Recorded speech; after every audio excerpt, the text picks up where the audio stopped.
Hello guys, আজ আমি তোমাদের আরও একটি কাল্পনিক গল্প শোনাতে চলেছি। গল্পটি নাম হচ্ছে এথেন্সের শেকল বাঁধা সেই ভূত। তো চলো বেশি বকবক না করে স্টার্ট করা যাক। এথেন্সের শেকল বাঁধা ভূত। সে আজ অনেক দিন আগের কথা, 1000 কি 1500 বছর তো হবে। প্রাচীন গ্রীসে এথেন্স বলে একটা জায়গা ছিল। এথেন্স কিছু অপরিচিত নাম নয়, সবাই এর নাম শুনেছ ইতিহাসে। সেই এথেন্সের একটা পাহাড় ঘেরা ছোট্ট গ্রামে এক জঙ্গলের মধ্য পুরনো একটা বাড়ি ছিল। বাড়িটা অবশ্য অনেকদিন ধরে খালি পড়েছিল। একে তো নির্জন পাহাড়ি অঞ্চল, তারপর বন জঙ্গল দিয়ে ঘেরা পরিবেশ, তাই পরিতপ্ত। লোকজন না থাকলেও বাড়িটা কিন্তু খুব একটা ভাঙাচোরা অবস্থায় ছিল না। অর্থাৎ ইচ্ছা করলে পরিষ্কার করে সাজিয়ে গুছিয়ে নিয়ে বসবাস করা যায়। কিন্তু আশ্চর্যের ব্যাপার, ওই বাড়ির যে মালিক, সে কিন্তু হাজার চেষ্টা করেও অনেকদিন পর্যন্ত কাউকে ওই কোঠিটা ভাড়া দিতে পারেননি। আসলে পাহাড়ের উপর নির্জন জঙ্গলের মধ্যে অবস্থিত কুঠিটা বেশ বদনাম হয়ে গিয়েছিল।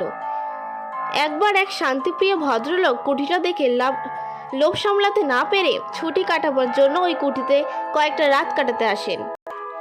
কিন্তু পরদিন সকালে দেখা গেল লোকটি মৃতদেহ পড়ে আছে কুঠির দোলানে। প্রথম ব্যাপারটা নিয়ে তেমন কেউ মাথা ঘামায়নি, তবে যারা তার মৃতদেহ দেখেছিল তাদের মধ্যে কিছু সন্দেহ দানা পাকিয়েছিল। কারণ মৃত্যুর পরে লোকটির চোখে মুখে একটা অস্বাভাবিক ভয় লেগেছিল, আর চোখ দুটো থেলে বেরিয়ে এসেছিল। কিন্তু পরে, বেশ কিছুদিন পর, আর একজন সৈনিক ধরনের লোক সেই বাড়িতে এসেছিল রাত কাটাতে। লোকটি ছিল অসম্ভব সাহসী। সেই লোকটি প্রাণে মরেনি ঠিকই, কিন্তু তার মুখ থেকে রাত্রি অভিজ্ঞতা যা শোনা গিয়েছিল তা ছিল রীতিমতো ভয়াবহ। খাওয়া দাওয়া সেরে রাত্রি সবে সে শুতে গিয়েছিল, এমন সময় হঠাৎ সে দেখতে পেল ছায়া রঙের দাড়িওয়ালা ইয়াদ চেহারার বিশাল এক বুড়ো হাতে পায়ে শেকল পরা অবস্থায় তার সামনে এসে দাঁড়িয়েছে। ভয়াবহ চেহারার বুড়োটার মুখ থেকে কেমন এক ধরনের গো গো আওয়াজ বেরোচ্ছিল। সৈনিক পুরুষটি মারা যায়নি ভয়, কিন্তু অজ্ঞান হয়ে গিয়েছিল। পরদিন জ্ঞান ফিরে পেয়ে সঙ্গে সঙ্গে সেই কুটি ছেড়ে পালিয়ে গেল। সৈনিকটির মুখে সব শোনার পর সারা গ্রামে আতঙ্ক ছড়িয়ে পড়ল। এমনকি দিনের বেলাতেও আর কোনো সাহসী লোক ওই বাড়ির দিকে পা মারাত না। কুঠিটার গায়ে রাতারাতি ভুতুরে বাড়ির তকমাটা লেগে গেল। কুঠির মালিক যে ছিল, সে কুঠিটা ভাড়া দিয়ে নিজের সংসার চালাতো। কিন্তু যে মুহূর্তে কুঠিটার ভুতুরে বদনাম চারিদিকে ছড়িয়ে পড়ল, তারপর থেকে আর কেউই কুঠিটা ভাড়া নিয়ে থাকতে রাজি হলো না। শেষ পর্যন্ত কুঠির মালিক জলের দরে কুঠিটা বিক্রি করে দিতে চাইল, কিন্তু কে কিনবে? কে শখ করে ভূতের হাতে প্রাণ দিতে আসবে? তবুও একজন রাজি হলো। কুঠির মালিক একজন খদ্দের পেলেন।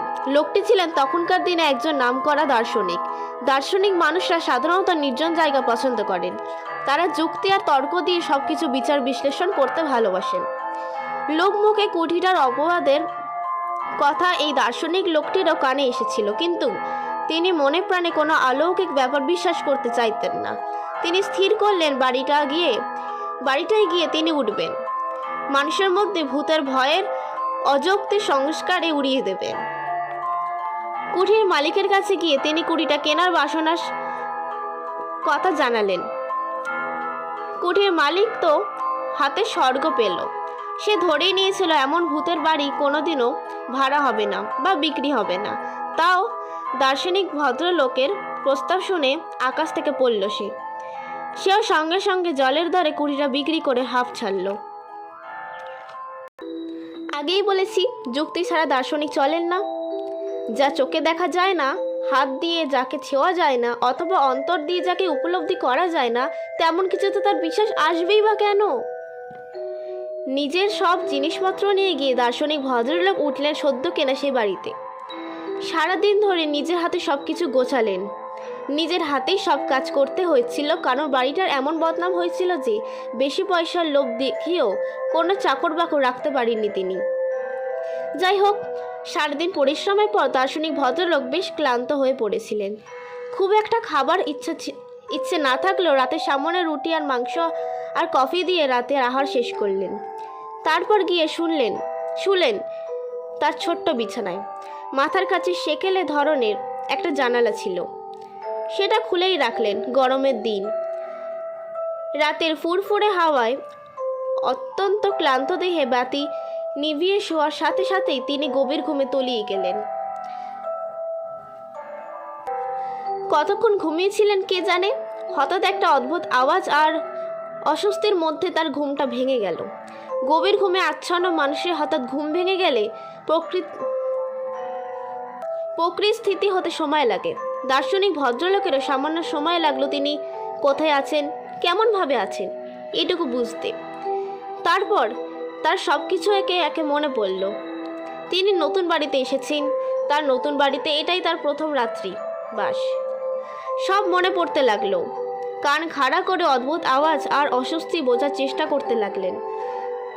মিনিট 2-3 মরার মতো পড়ে থেকে তিনি বুঝলেন আওয়াজটা অনেকটা সেকেলের ঝনঝন আওয়াজের মতো,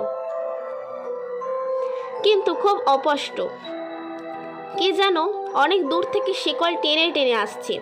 ধীরে ধীরে চোখ মেলে তাকালেন দার্শনিক ভদ্রলোক। জমাট অন্ধকারে সারা ঘরে ছড়িয়ে আছে। মাথার কাছে জানলা দিয়ে কেবল আকাশটুকু দেখা যায় আর কি। অবশ্য সেই সময় আকাশটা আলাদা করে চেনা যাচ্ছিল না। আকাশের রং আর ঘরের রং এক হয়ে গিয়েছিল প্রায়। দার্শনিক ভদ্রলোক কিন্তু চট করে বিছানা ছেড়ে উঠে বসলেন না। তিনি লক্ষ্য করতে চাইলেন ব্যাপারটা কি।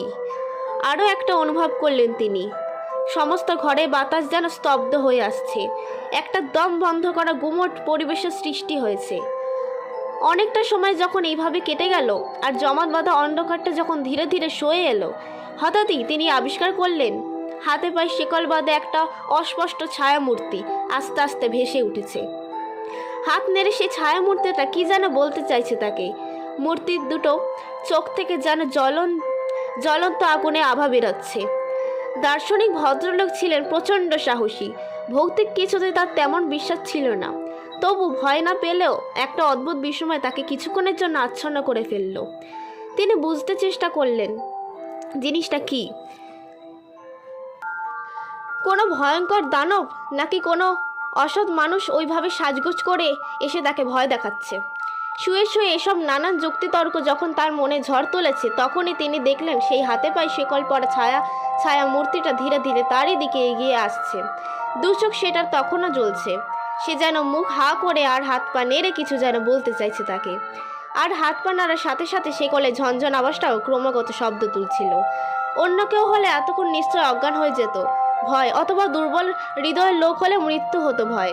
কিন্তু অত্যন্ত সাহসী সেই ভদ্রলোকটির কিছুই হলো না, বরং তিনি যেমন ছিলেন সেইভাবে তাকিয়ে রইলেন ছায়ামূর্তিটার দিকে। আসলে তিনি দেখতে চাইছিলেন মূর্তিটা এরপর কি করে। এক মুখ দাড়িগোফের জঙ্গল আর এক মাথা রুক্ষ চুলে মূর্তিটাকে তখন বেশ বিভৎস আর ভয়াবহ মনে হচ্ছিল। তার উপর তার হাতের নখগুলো ছিল বেশ বড় বড়। হাতের তীক্ষ্ণ আর বড় বড় নখ দেখে দার্শনিক ভদ্রলোকের মনে একটা অন্য ধরনের ভয়ও এলো। ভূত তিনি বিশ্বাস করতেন না। মৃত্যুর পরে প্রেতাত্মা মানুষের কতটা ক্ষতি করতে পারে সে সম্বন্ধে তার কোনো ধারণাই ছিল না।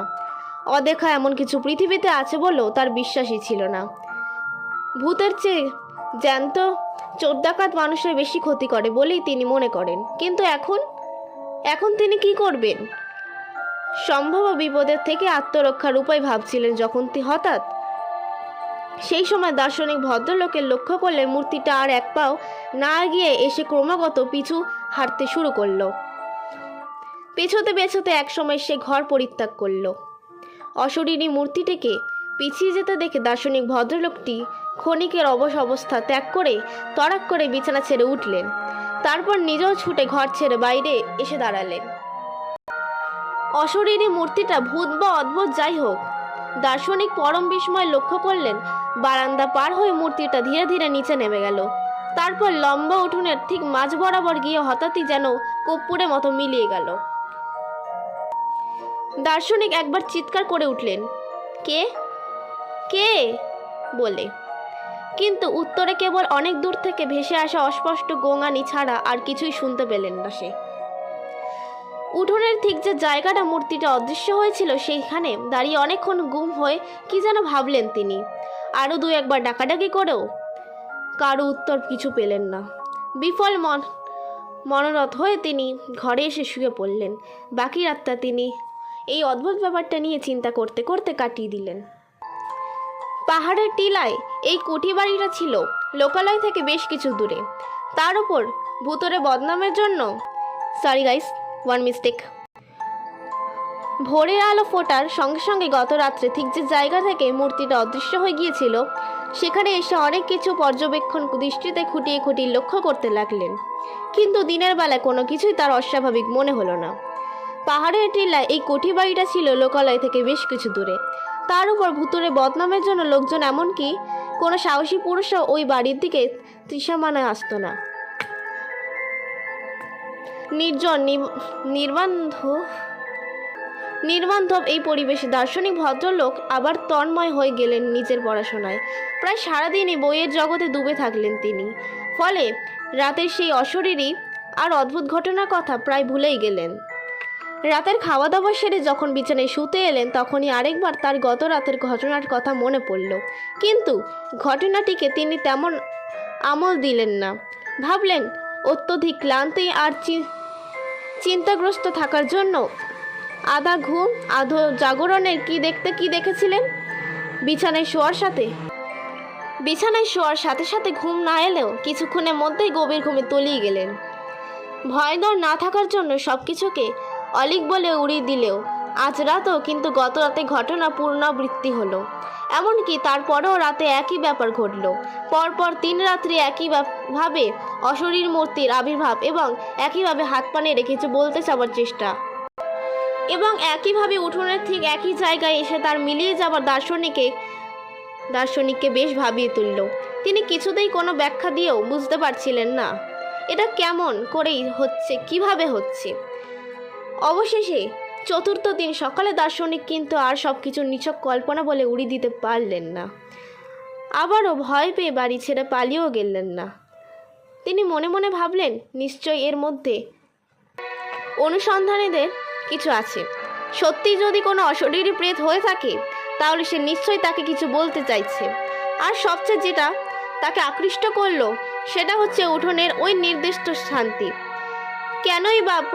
কেনই বা প্রতি রাত্রে অদ্ভুত আর বিবস্ব আকৃতির এই মূর্তি উঠোনের ওই বিশেষ জায়গায় এসে হারিয়ে যাচ্ছে।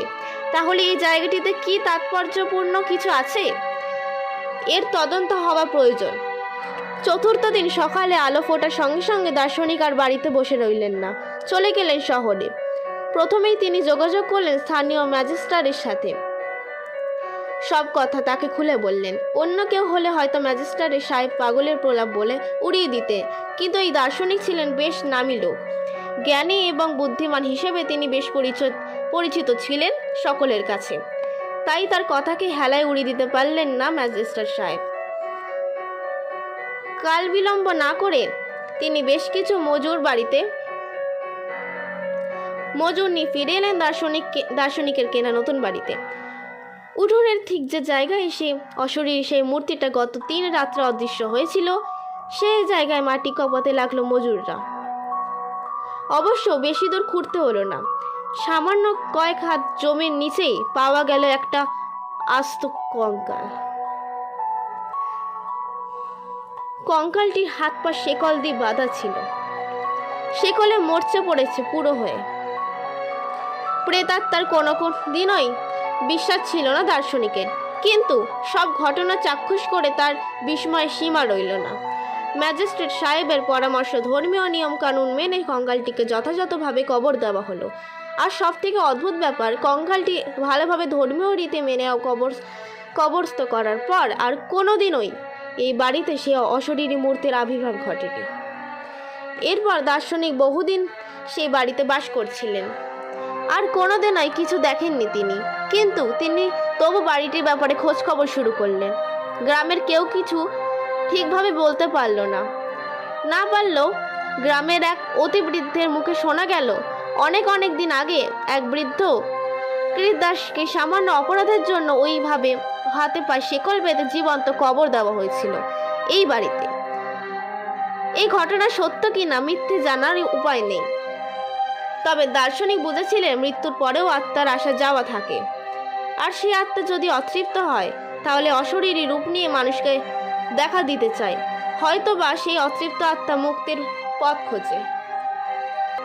তো গাইস, যদি ভিডিওটা ভালো লেগে থাকে তাহলে অবশ্যই লাইক করে দিও, শেয়ার করে দিও। আর 1 মিনিট, তোমরা এতক্ষণ যে এথেন্সের শেকল বাঁধা ভূতের রহস্য জানলে, অ্যাকচুয়ালি আমি তোমাদেরকে তার ছবিটাও দেখিয়ে দেবো। তো গাইস দেখে নাও, এটাই হচ্ছে এথেন্সের শেকল বাঁধা ভূত, আর এটাই হচ্ছে সেই কবর দেওয়া কঙ্কাল। তো বন্ধুরা, ভিডিওটা ভালো লেগে থাকলে লাইক, শেয়ার, সাবস্ক্রাইব। দেখা হবে একটা নেক্সট ভিডিওতে। ততক্ষণের জন্য বাই বাই।